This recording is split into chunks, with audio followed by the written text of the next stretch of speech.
Okay, so let's start with a moment of recentering. So you can come to a comfortable seat, let the hands rest on the knees or stacked in the lap, let the eyes close, and just allow yourself a couple deep breaths.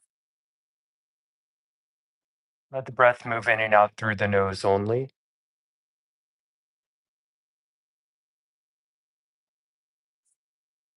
As you inhale, sit a little taller. As you exhale, soften the shoulders.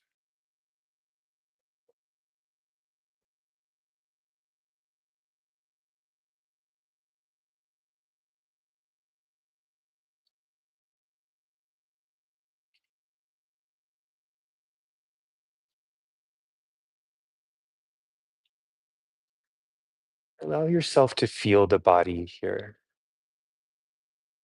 So scan through and let whatever sensation is most prominent have your attention. It might be some sensation of temperature or some ache or pain. Whatever calls your attention, let the mind settle there for a moment. And then really feel into whatever that thing is.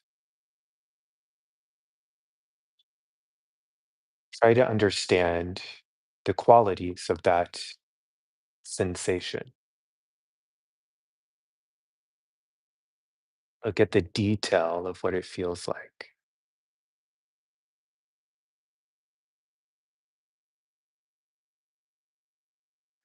Allow whatever is there to have the space that it's asking for,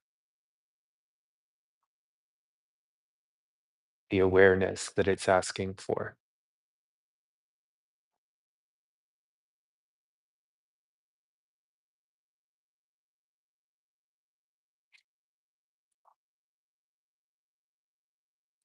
Then, as it is natural to do so, let the mind return to the feeling of the breath moving in and out of the body.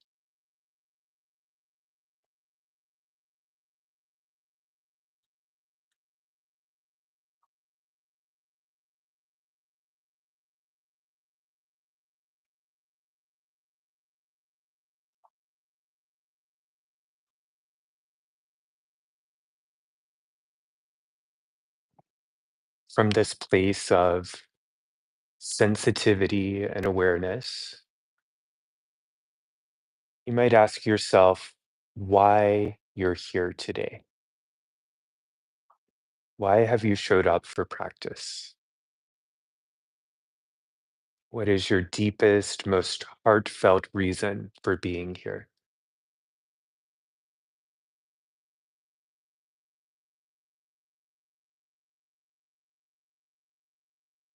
And you'll recognize this intention because it'll feel sincere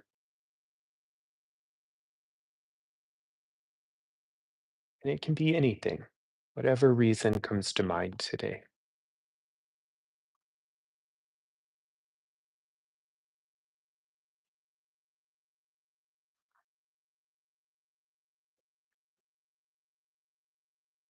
And letting that intention go and bringing the hands to prayer by the heart.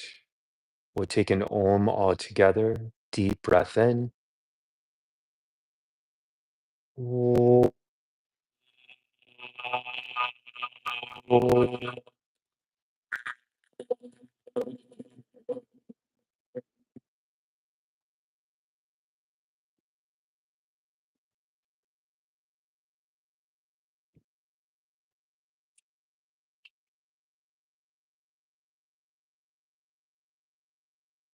So, in a recent talk that I did here, one of your classmates asked us to talk about favorite yoga books. And in the process of like reviewing the books that I wanted to mention in that chat, I couldn't help but go through and look at a few of the things that I had marked, right? So that inspired this talk today because I found one thing that I marked. Well, I found a bunch of things that I marked where I say, this would be good for a yoga talk. So today we're going to sort of head towards this quote that I found of interest, but it's going to be where we finish as opposed to where we start. Um, so I want us to think about yoga beyond the asana today. We've just done a full 90-minute, 75-minute, 90-minute Ashtanga primary series experience. And we know that this is a challenging, um, active series to practice, right? Um, and I think that it's only natural that so many of us are drawn towards this kind of yoga because it's the easiest kind of yoga, right? And there's nothing wrong with that. Like, we all need a starting point. My first yoga class was at a place called Stroga. This was in Washington, D.C. And Stroga, as you might imagine, is a mixture of strength and yoga. So they did a lot of classes that were based on mixing strength training with yoga. And for me, I knew right away that there was something in that uh, type of practice for me, right? Was it the most traditional form of practice? No. I mean, there was very loud dance music playing. Um, it was a lot of repetitive movements that were helping to build strength. It wasn't the yoga, even the yoga asana that we're used to. It was something a little bit different. Um, and I think that it is okay, it is normal, and it is useful for there to be this kind of yoga. I really do. So I won't ever be the one that you see bashing any kind of yoga with certain limits. Like, so for instance, um, goat yoga, I'm okay with. If you want to do yoga with goats, okay. If that gets you on your mat, whatever. Beer yoga, I'm not so sure about. Yoga with alcohol, that seems a little sort of too far into the counter side of things. So anything within rational limits, I think that it's an okay place to start.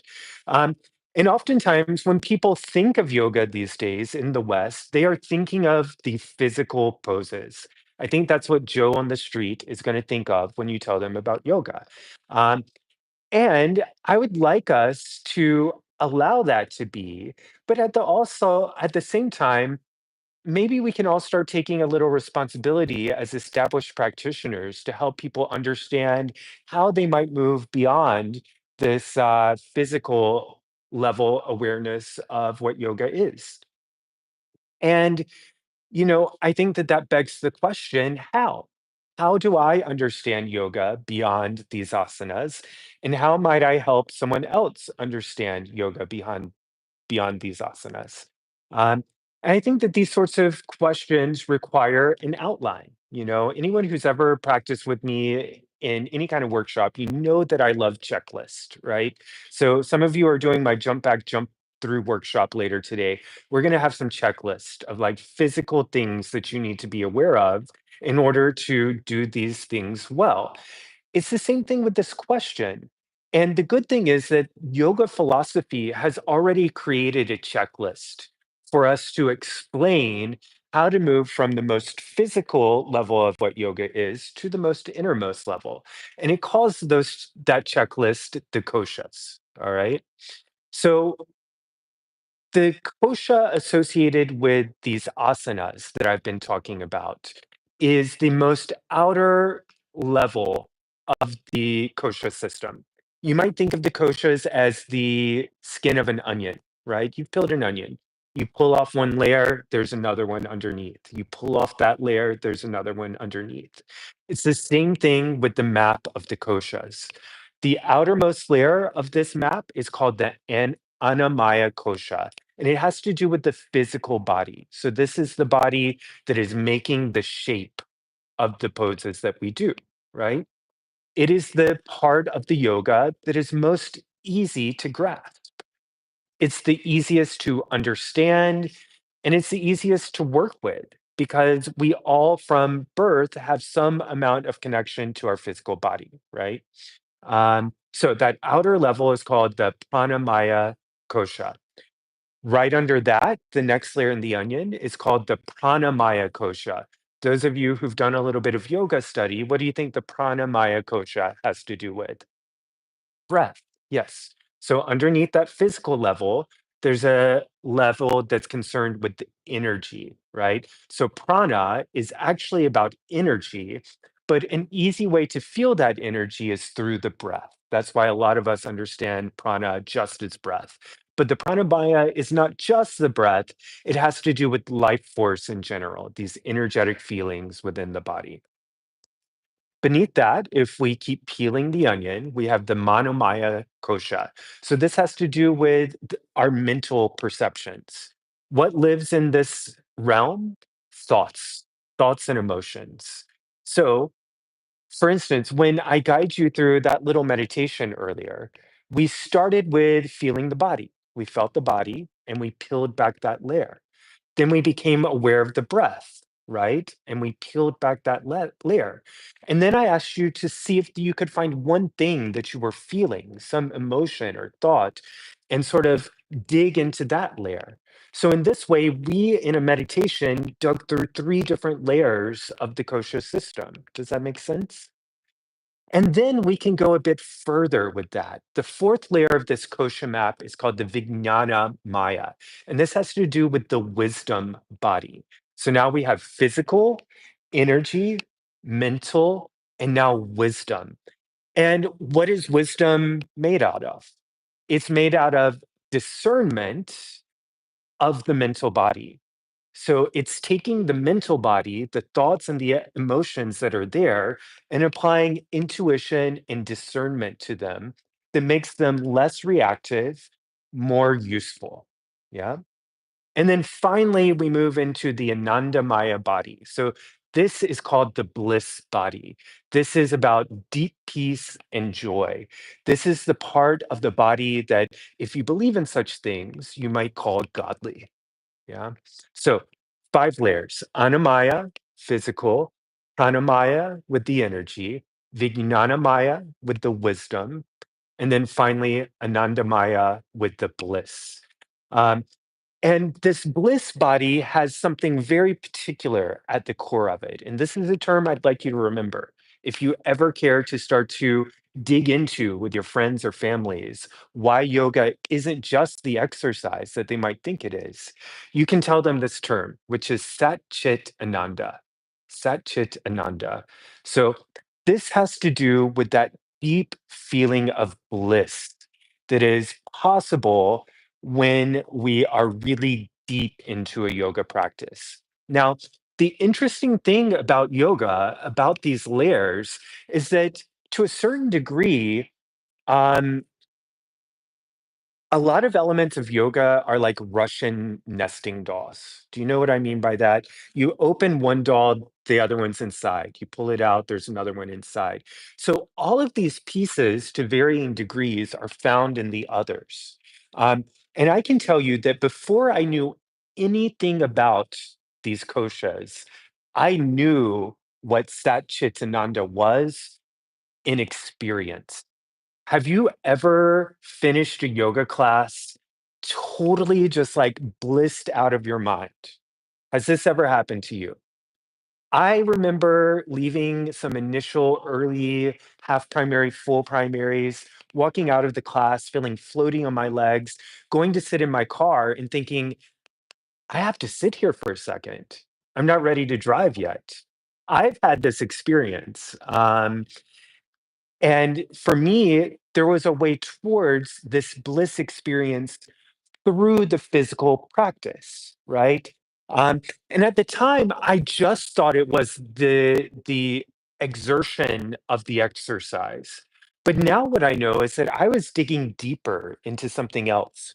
I was digging deeper into a kind of focus and concentration that gave me an experience of each of these layers, all the way down to something that, if not Sat Chit Ananda, was a mirror of it or something similar to it, right? I have an idea of what Satchitananda is in my body, in my mind, and in my heart. And maybe some of you also have had this experience. It's interesting to me that there are so many parallels between um, yoga and 12 step recovery. And I talk about this a lot because um, and let me just like preface this by saying that 12-step recovery, though intended for addicts and people recovering from some sort of formal addiction, it's really a useful process for anyone. Because just like yoga, it's a healing process. And in yoga, we might not walk in the door and say, "Oh, I'm an addict. I have a really serious drug problem. I'm going to start to do yoga." That might not be your situation. But what I do know is that very rarely does someone show up for their first yoga class because everything is going great, right? People don't try to experiment with something new like this because everything is already wonderful in their life. They're looking for something else. And I think that they're usually looking for some kind of healing, be it big or small. And in this way, yoga philosophy and 12-step recovery philosophy are very similar. Both are about peeling back layers, getting through pain, getting through self centeredness, getting through confusion, so that we can sort of rediscover a more honest, sincere, pure part of ourself that's deeper within this feeling of sat-chit-ananda. Yeah. So I want to break all of this down just a little bit more. And I'm sorry, we're going to end up going just a little bit longer than I expected because it took me forever to get my camera set up. So if anyone needs to go at any point, I won't be offended. But let's talk about Satchitananda a little bit. So Satchitananda, I'm proposing to you as the core of our yoga practice. When we move away from this outer realm of the physical all the way to the center, we have Sat, which essentially means truth. And the truth of what? The truth of our being, the truth of what we really are. Some of us have this feeling, this belief that there is more to our body than its physical components. That represents whatever that truth might be.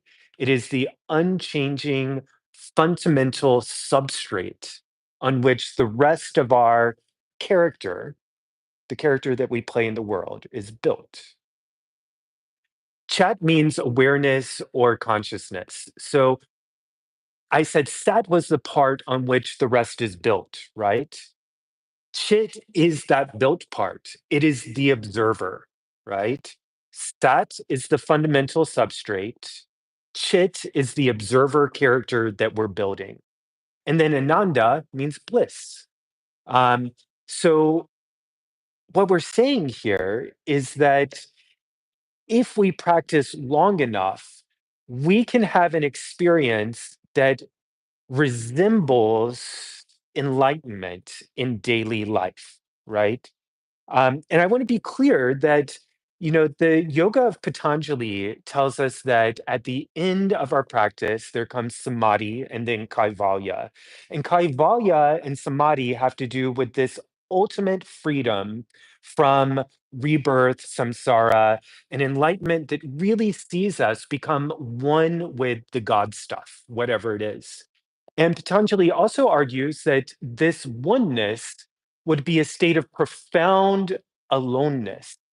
So we would be alone and sovereign in that state of enlightenment. Um, why? Because if everything at the core of creation is one, if there is truly a unity at the core of everything, then that unity is going to be alone at the end, right? And that aloneness is going to be, according to Patanjali, a really blissful, joyful state to be in. Um, Sat Chit Ananda is about our experience as the observer in seeing something similar to that, right? Um, so the idea here is that we get in touch with moments of inner peace, right? The more we practice, the more we start to have these blissed out moments that I described to you after my initial um, yoga classes, where I had to sit in my car and just sort of like chill out and wait for everything to process a little bit. Um, so how do we really dig into that? I think that it takes some reflection. So, if you will, just for a moment, close your eyes. And I want you to think about any moment of insight, or bliss like experience that you've had in your practice. And there will be different levels of this. Some of us will, like me, have a moment of pure bliss that comes to mind. Others of us will have moments where they just know that they felt better than when they started. I want you to bring to mind one of those moments. I want you to dig into it a little bit. What did it feel like?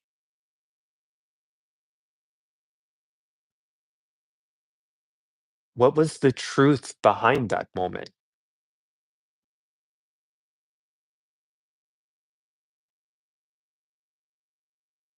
How present were you in that moment?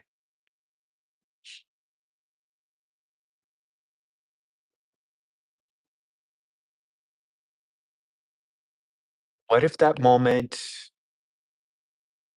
was a guidepost towards your natural state? Something to work towards with regularity and intention?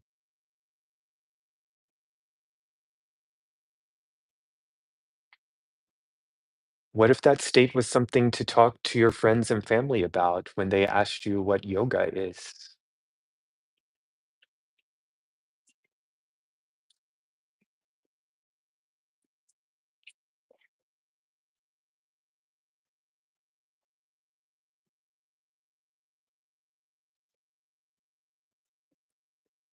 And letting the eyes open.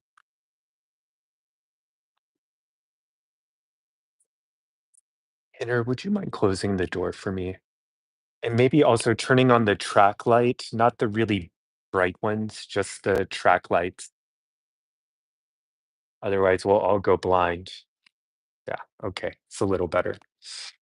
Okay, so my point is for you to really connect with something beyond the shape of a pose, right? We all know what these poses are. We all love to get good at these poses or just to do these poses and have an experience that's really visceral. But I also want us to think about deeper reasons for this. The deeper reasons are this sense of happiness and joy that come along with the healing journey. Um, so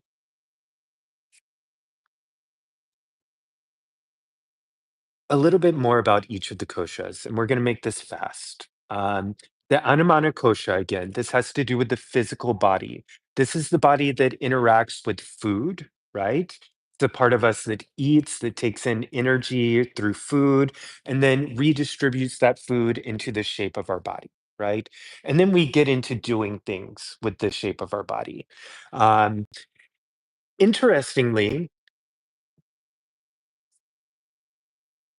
I think that it is really only through this part of the body, this sheath, that one can come to be interested in yoga. Why? Because, like I said, no one walks into yoga class because everything is perfect. We walk into yoga class because there's something in our body that's telling us that more is there, more is possible. So for me, it was the initial sort of buzz of doing a yoga workout, right? Um, Other people's might have illness in the body that brings them to yoga. Yeah. So really, uh, the Anamaya Kosha is the part of us that is our gateway into practice. Um, and the asana practice is super important for helping us build the ability to tune in. Only through doing asanas do most of us have the ability to really pay attention to how we're feeling. Um, a lot of the modern yoga gurus, they don't start you with pranayama, right? Or meditation. Shiraji did not start anyone with pranayama or meditation. He started you with asana because he knew that that was the part that you could easily work with. Um, Similarly, in recovery, the other healing philosophy I know well, we show up for help in recovery when we hit a rock bottom, when things are so freaking bad that we can't go on how we were anymore, when we're so sick in our body and in our soul that only some other option is the answer. And in 12-step recovery, we call this the gift of desperation, right? There's something desperate in us that needs healing, that needs recovery. And I think that this sort of energy interfaces with the Anamaya Kosha, something felt in our body. Next up, we have the pranamaya kosha. Like I said, this has to do with breath and life force. Most of us, again, coming back to that rushing nesting doll visual, most of us are already doing some work with the pranamaya kosha in our asana practice. We're intentionally extending the breath. And in that way, we are intentionally working with the life force. Yeah. Um, in recovery, we talk about mindful breathing a lot as well. I will often tell the story of what changed in my life that actually finally got me sober. I was a drug and alcohol addict for a long time, like upwards of 20 some years. And I knew I had a serious problem for a long, long time.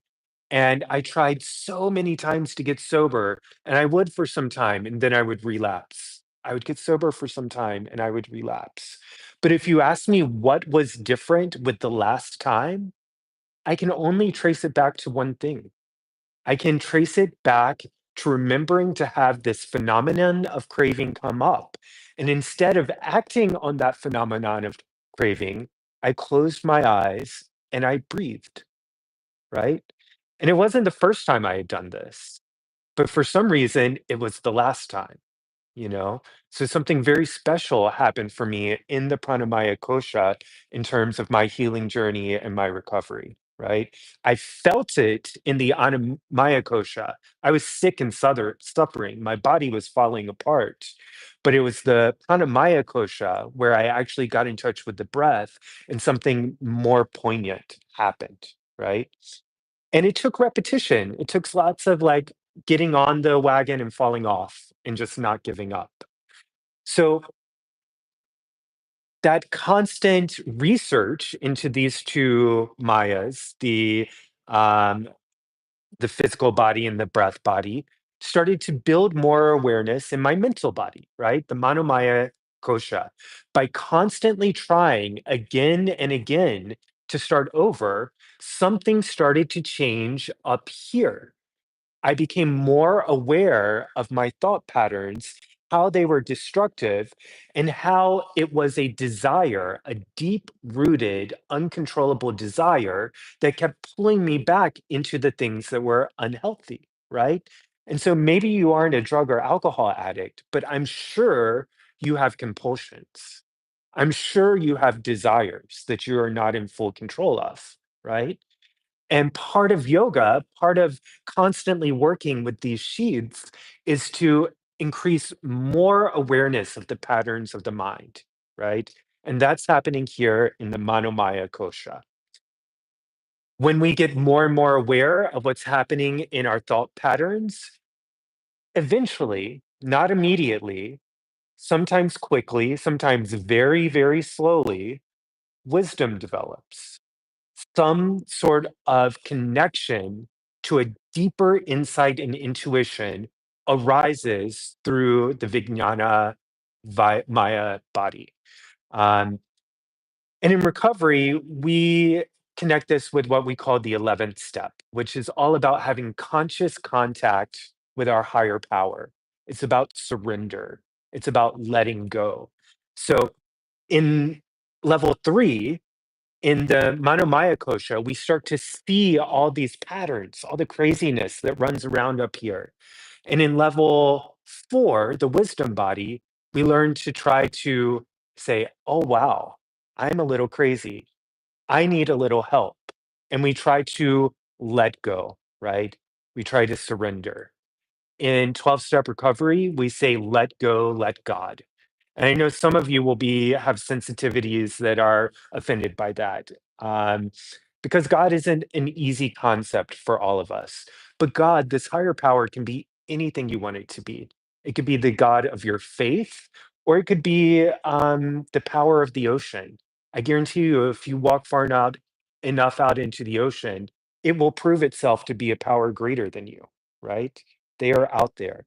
And that's all you have to know in order to really let go, to surrender, and to let some greater wisdom than yourself flow through you. There are powers greater than you. That is a fact, right?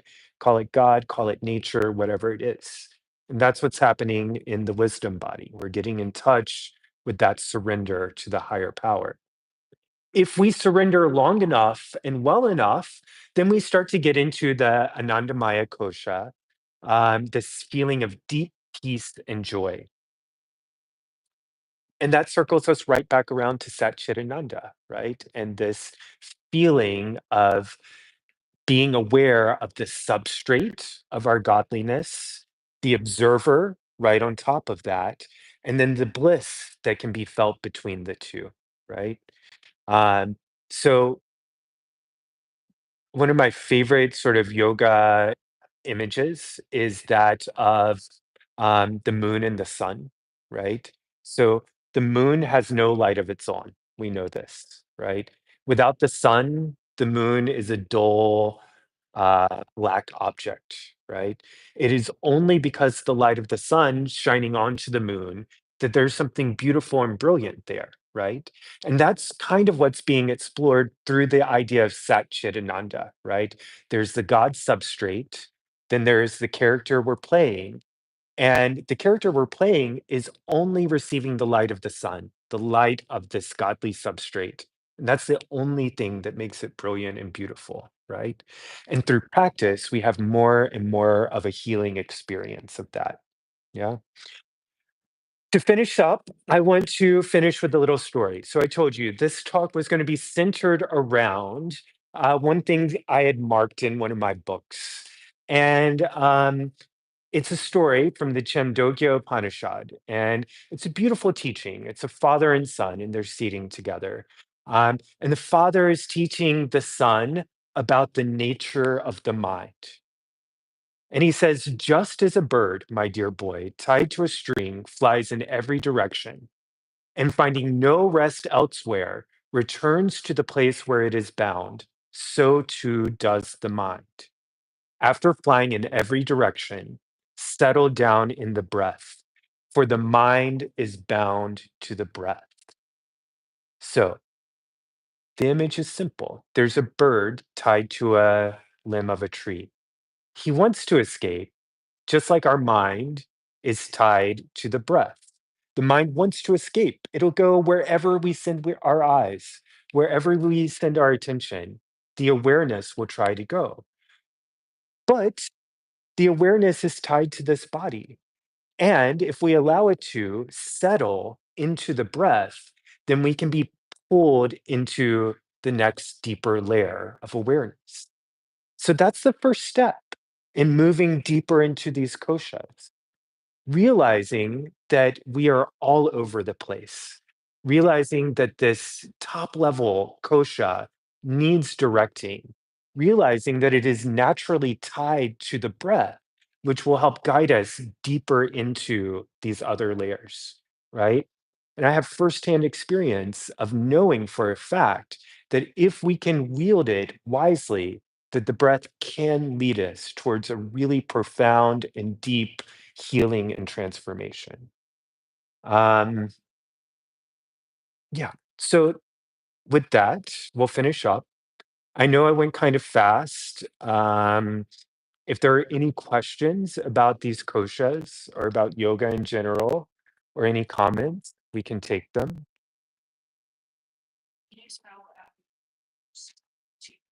Yes, that. So it's SAT dash CHIT dash Ananda, ANANDA,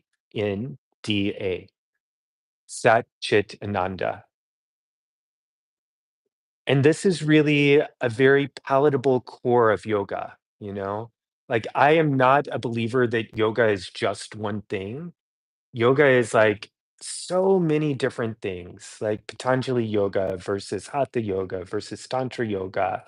Um, but this Satchitananda, you could say it's the core of yoga. It is one core of yoga, right? This experience of the bliss that is a reflection of Brahman or the ultimate force. Chit is mind. Yeah, it's about the thinking part, the awareness or the consciousness. And this relates to Patanjali how? Yoga Chitta Nirodha. Yoga Vritti. Yeah, you know the one. Yeah. We got to calm the mind. We got to calm the fluctuations of the mind. Any other questions, comments? Okay, let's finish there. I went a bit longer than I meant to, but thank you all for staying. I appreciate it. I hope you have an amazing day. Some of you are doing the jump back, jump through workshop, which now oddly starts in about 30 minutes. So I will see you for that. Yeah. Thank you. Yep. Have a good day.